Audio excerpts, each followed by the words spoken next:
ನಮಸ್ಕಾರ, ಎಲ್ಲರೂ ಹೇಗಿದ್ದೀರಾ? ನಾನು ನಿಮ್ಮ ಪ್ರೀತಿಯ ನಯಶ್ರೀ. Welcome back to my YouTube channel. ಬನ್ನಿ ಇವತ್ತಿನ ವ್ಲಾಗ್ನ ಸ್ಟಾರ್ಟ್ ಮಾಡೋಣ. ವೆಜಿಟೇಬಲ್ಸ್ನ ಸ್ಟೋರ್ ಮಾಡೋಕ್ಕೆ ನಾನಿಲ್ಲಿ ಸೆಟ್ ಆಫ್ 6 ಆರ್ಗನೈಸರ್ಸ್ನ ಪರ್ಚೇಸ್ ಮಾಡಿದ್ದೀನಿ with removable drain plate. So ವೆಜಿಟೇಬಲ್ಸಲ್ಲಿರೋ ಎಕ್ಸೆಸ್ ಮಾಯಿಶ್ಚರ್ ಕಂಟೆಂಟ್ ಇದ್ದರೆ ನೀರು ಬಿಟ್ಕೊಳ್ಳುತ್ತೆ. ಆ ನೀರನ್ನೆಲ್ಲ ಕೆಳಗೆ ಡ್ರೈನ್ ಆಗ್ತಾ ವೆಜಿಟೇಬಲ್ನ ತುಂಬ ದಿನ ಫ್ರೆಶ್ ಆಗಿಡೋಕ್ಕೆ ಸಹಾಯ ಮಾಡುತ್ತೆ. ಇದು ಟ್ರಾನ್ಸ್ಪರೆಂಟ್ ಇರೋದ್ರಿಂದ ಒಳಗಿಟ್ಟಿರೋ ವೆಜಿಟೇಬಲ್ಸ್ ಯಾವುದು ಅಂತ ಗೊತ್ತಾಗ್ಬಿಡುತ್ತೆ. ಹಾಗಾಗಿ ಹುಡುಕೋ ಅವಶ್ಯಕತೆಯೂ ಇರೋದಿಲ್ಲ. ಹಾಗೆಯೇ ರೆಕ್ಟ್ಯಾಂಗಲ್ ಶೇಪ್ ಇರೋದ್ರಿಂದ ಒಂದ್ರ ಮೇಲೆ ಒಂದನ್ನು ನಾವು ಜೋಡಿಸ್ಕೋಬೋದು. ಸೊ ಸ್ಪೇಸ್ ಕೂಡ ಸೇವ್ ಆಗುತ್ತೆ. ಇದು ತುಂಬ ಅಫೋರ್ಡೆಬಲ್ ಇದೆ, ಹಾಗೆಯೇ ಮಸ್ಟ್ ಬೈ ಪ್ರಾಡಕ್ಟ್ ನನ್ನ ಕಡೆಯಿಂದ. ಹಾಗೆ ನಾನಿಲ್ಲಿ ಕಾಲಿಫ್ಲವರ್ಗೆ ಕ್ಲಿಂಗ್ ವ್ರಾಪ್ನ ಹಾಕ್ತಾಯಿದ್ದೀನಿ. ಇದು ಮಾಯಿಶ್ಚರ್ ಕಂಟ್ರೋಲ್ ಮಾಡಿ ವೆಜಿಟೇಬಲ್ ಫ್ರೆಶ್ನೆಸ್ನ ಹಾಗೆ ಇಡುತ್ತೆ.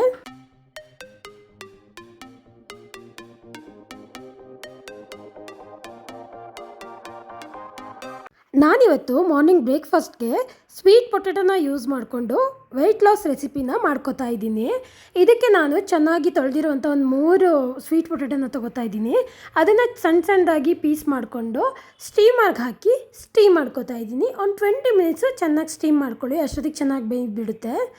ನೆಕ್ಸ್ಟ್ ನಾನಿಲ್ಲಿ ಸ್ವಲ್ಪ ಲೆಮನ್ ಟೀ ಮಾಡ್ಕೊಳ್ಳೋಣ ಅಂತ ಹೇಳಿ ಒಂದು ಪಾತ್ರೆಗೆ ಸ್ವಲ್ಪ ನೀರನ್ನ ಹಾಕ್ಕೊಂಡು ಹಾಗೆಯೇ ಅದಕ್ಕೆ ಸ್ವಲ್ಪ ಟೀ ಪೌಡರ್ನ ಹಾಕಿ ಕಾಯಿಸ್ಕೊತಾ ಇದ್ದೀನಿ. ಹಾಗೆ ಮಾರ್ನಿಂಗು ಸ್ವಲ್ಪ ಬಿಸಿ ನೀರು ಕುಡಿಯೋ ಅಭ್ಯಾಸನೂ ಇತ್ತೀಚೆಗೆ ಮಾಡ್ಕೊಂಡಿದ್ದೀನಿ. ಹಾಗಾಗಿ 1 ಕಪ್ ಬಿಸಿ ನೀರನ್ನ ಫಸ್ಟು ಕುಡ್ಕೋತಾ ಇದ್ದೀನಿ. ನೆಕ್ಸ್ಟ್ ಇಲ್ಲಿ ಸ್ವೀಟ್ ಪೊಟೆಟೊ ಬೆಂದಿದೆಯಾ ಅಂತ ಹೇಳಿ ಚೆಕ್ ಮಾಡ್ಕೋತಾ ಇದ್ದೀನಿ. ಇನ್ನೊಂದು ಸ್ವಲ್ಪ ಬೇಯಬೇಕಾಗಿತ್ತು, ಹಾಗಾಗಿ ಮತ್ತೆ ಲಿಡ್ನ ಕ್ಲೋಸ್ ಮಾಡಿ ಇಟ್ಕೊಂಡೆ. ನೆಕ್ಸ್ಟ್ ಇಲ್ಲಿ ನಾನು ಟೀಗೆ 1-2 ಪುದೀನ ಸೊಪ್ಪನ್ನ ಹಾಕ್ಕೊಂಡು ಒಂದು ಸ್ವಲ್ಪ ಕುದಿಸ್ಕೊಂಡು ಟೀನ ಆಫ್ ಮಾಡ್ಕೋತಾ ಇದ್ದೀನಿ. ಲೆಮನ್ ಟೀಗೆ ನಾನಿಲ್ಲೊಂದು ಕಪ್ಪಿಗೆ ಒಂದು ಹಾಫ್ ಸ್ಲೈಸ್ ಮಾಡಿರುವಂತಹ ಲೆಮನ್ನ ಹಾಕೋತಾ ಇದ್ದೀನಿ.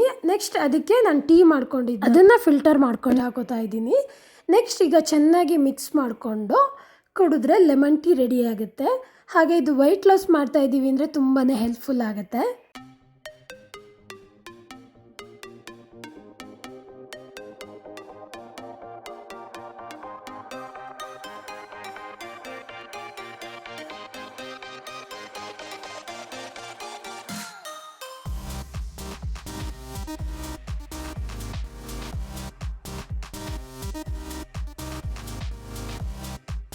ಈಗ ಸ್ವೀಟ್ ಪೊಟೆಟೊನೂ ಕೂಡ ಚೆನ್ನಾಗಿ ಕುಕ್ ಆಗಿದೆ. ಸ್ಟೀಮ್ ಆಗಿರೋ ಸ್ವೀಟ್ ಪೊಟೆಟೊನ ಸಿಪ್ಪೆ ತೆಗೆದು ಪೀಸಸ್ ಆಗಿ ಕಟ್ ಮಾಡ್ಕೊಂಡಿದ್ದೀನಿ. ಇದಕ್ಕೆ ಸಣ್ಣದಾಗಿ ಆನಿಯನ್ನ ಹೆಚ್ಕೊಂಡು ಅದಕ್ಕೆ ಹಾಕೊಳ್ತಾ ಇದ್ದೀನಿ. ಹಾಗೆಯೇ ಸ್ವಲ್ಪ ಉಪ್ಪು ಖಾರದ ಪುಡಿನ ಹಾಕಿ ಚೆನ್ನಾಗಿ ಮಿಕ್ಸ್ ಮಾಡ್ಕೋಬೇಕು. ಚೆನ್ನಾಗಿ ಮಿಕ್ಸ್ ಆದಮೇಲೆ ಹಾಫ್ ಸ್ಲೈಸ್ ಲೆಮನ್ ಜ್ಯೂಸ್ನ ಹಾಕ್ಕೊಂಡು ಹಾಗೆ ರೋಸ್ಟೆಡ್ ಪೀನಟ್ಸ್ ಹಾಗೆ ಸ್ವಲ್ಪ ಕೊತ್ತಂಬರಿ ಸೊಪ್ಪನ್ನ ಹಾಕ್ಕೊಂಡ್ರೆ ಹೆಲ್ತಿ ಬ್ರೇಕ್ಫಾಸ್ಟ್ ರೆಡಿ ಆಗುತ್ತೆ.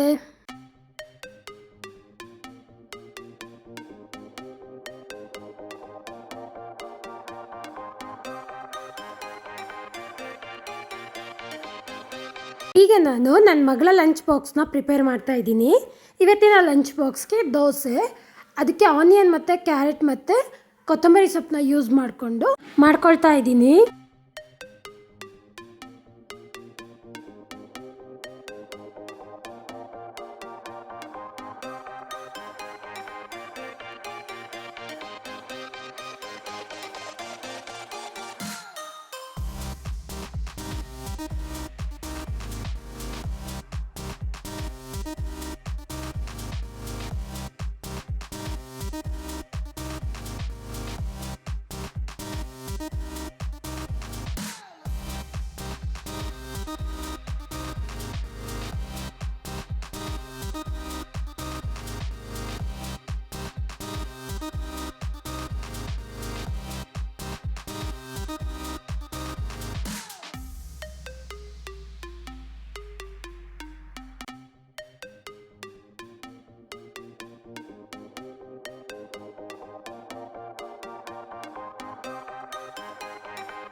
ಇವತ್ತು ಚಾರ್ವಿ ಸ್ಕೂಲಲ್ಲಿ ರಕ್ಷಾಬಂಧನ್ ಸೆಲೆಬ್ರೇಷನ್ ಇತ್ತು.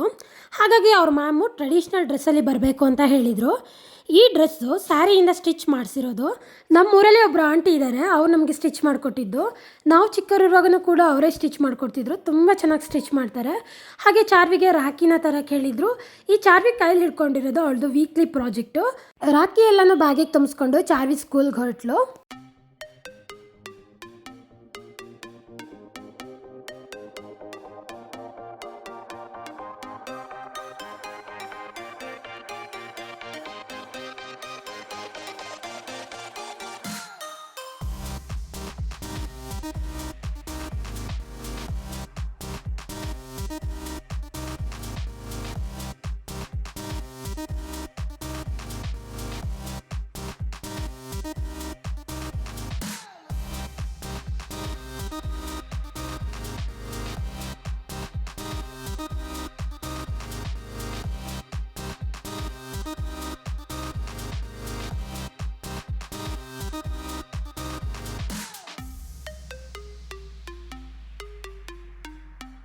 ನನ್ನ ತಂಗಿ ಚಾರ್ವಿನ ಸ್ಕೂಲಿಗೆ ಬಿಟ್ಟು ಬಂದಳು.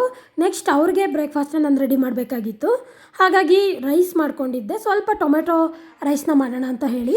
ಇದು ತುಂಬ ವೆರಿ ಈಸಿ ರೆಸಿಪಿ. ನನಗೆ ಯಾವಾಗಲಾದರೂ ಕಷ್ಟ ಆಯಿತು, ಟೈಮ್ ಇಲ್ಲ ಅಂತ ಹೇಳಿದ್ರೆ ನಾನು ಇದನ್ನೇ ಮಾಡ್ಕೋತೀನಿ. ಫಸ್ಟು ಒಂದು ಪಾತ್ರೆಗೆ ಆಯಿಲ್ನ ಹಾಕ್ಕೊಂಡಿದ್ದೀನಿ.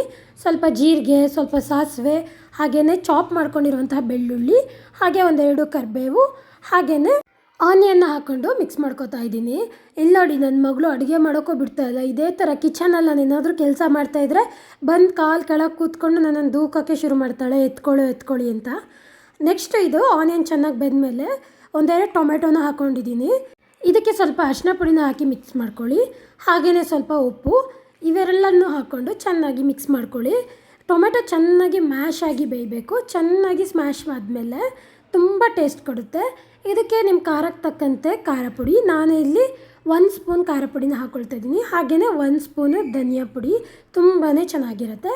ಇವೆರಡು ಮಿಕ್ಸ್ ಆದಮೇಲೆ ಸ್ವಲ್ಪ ಚಾಪ್ ಮಾಡ್ಕೊಂಡಿರುವಂತಹ ಕೊತ್ತಂಬರಿ ಸೊಪ್ಪನ್ನ ಹಾಕಿ ಚೆನ್ನಾಗಿ ಮಿಕ್ಸ್ ಮಾಡ್ಕೊಳ್ಳಿ. ನೋಡಿ, ಈ ಥರ ಕನ್ಸಿಸ್ಟೆನ್ಸಿ ಬಂದಮೇಲೆ ನಾವು ಬೇಯಿಸಿಟ್ಕೊಂಡಿರೋಂಥ ಅನ್ನನ ಮಿಕ್ಸ್ ಮಾಡ್ಕೋಬೇಕಾಗುತ್ತೆ. ಚೆನ್ನಾಗಿ ಮಿಕ್ಸ್ ಮಾಡ್ಕೊಂಡಾದಮೇಲೆ ಬಿಸಿ ಬಿಸಿಯಾದ ಟೊಮೆಟೊ ಬಾತ್ ರೆಡಿಯಾಗುತ್ತೆ. ತುಂಬಾ ಟೇಸ್ಟಿ, ಹಾಗೆಯೇ ತುಂಬಾ ಈಸಿ ರೆಸಿಪಿ, ಬೇಗನೆ ಆಗೋಗ್ಬಿಡುತ್ತೆ. ನೀವು ಒಂದ್ಸಲ ಟ್ರೈ ಮಾಡಿ.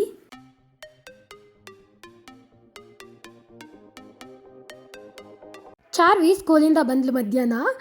ಸ್ಕೂಲಿಂದ ಬಂದ ತಕ್ಷಣ ರಾಖಿ ಕಟ್ಟಿದ್ಲಲ್ವ, ಹಾಗಾಗಿ ಅವಳ ಫ್ರೆಂಡ್ಸ್ ಎಲ್ಲ ಅವಳಿಗೆ ಚಾಕ್ಲೇಟ್ಸ್ನ ಕೊಟ್ಟು ಕಳಿಸಿದ್ರು. ಅದನ್ನೇ ತೋರಿಸ್ತಾ ಇದ್ಲು ಯಾರ್ಯಾರು ಯಾವುದೇ ಚಾಕ್ಲೇಟ್ಸ್ ಕೊಟ್ಟಿದ್ರು ಅಂತ. ಕೊಡು ಚಾರ್ವಿ, ನಾವು ತಿನ್ನೋಣ ಅಂತ ಹೇಳಿದ್ರೆ ಅವಳು ನಮಗೆ ಕೊಡಲೇ ಇಲ್ಲ. ನನಗೆ ಬೇಕು, ನನಗೆ ಕೊಟ್ಟಿರೋದು ನನ್ನ ಫ್ರೆಂಡ್ಸು ಅಂದ್ಲು. ಸರಿ, ಒಂದು ಬೇಬಿಗೆ ಶೇರ್ ಮಾಡು ಅಂದರೆ ಒಂದೇ ಒಂದು ಸಣ್ಣ ಪೀಸ್ನ ಅವಳಿಗೆ ಶೇರ್ ಮಾಡಿದ್ಲು ಅಷ್ಟೇ. ಇವತ್ತಿನ ವ್ಲಾಗ್ ಇಲ್ಲಿಗೆ ಮುಗೀತು. ಈ ವಿಡಿಯೋನ ಯಾರಾದರೂ ಸಬ್ಸ್ಕ್ರೈಬ್ ಮಾಡದೆ ನೋಡ್ತಾ ಇದ್ದರೆ ಪ್ಲೀಸ್ ಸಬ್ಸ್ಕ್ರೈಬ್ ಮಾಡ್ಕೊಳ್ಳಿ. See you in the next video.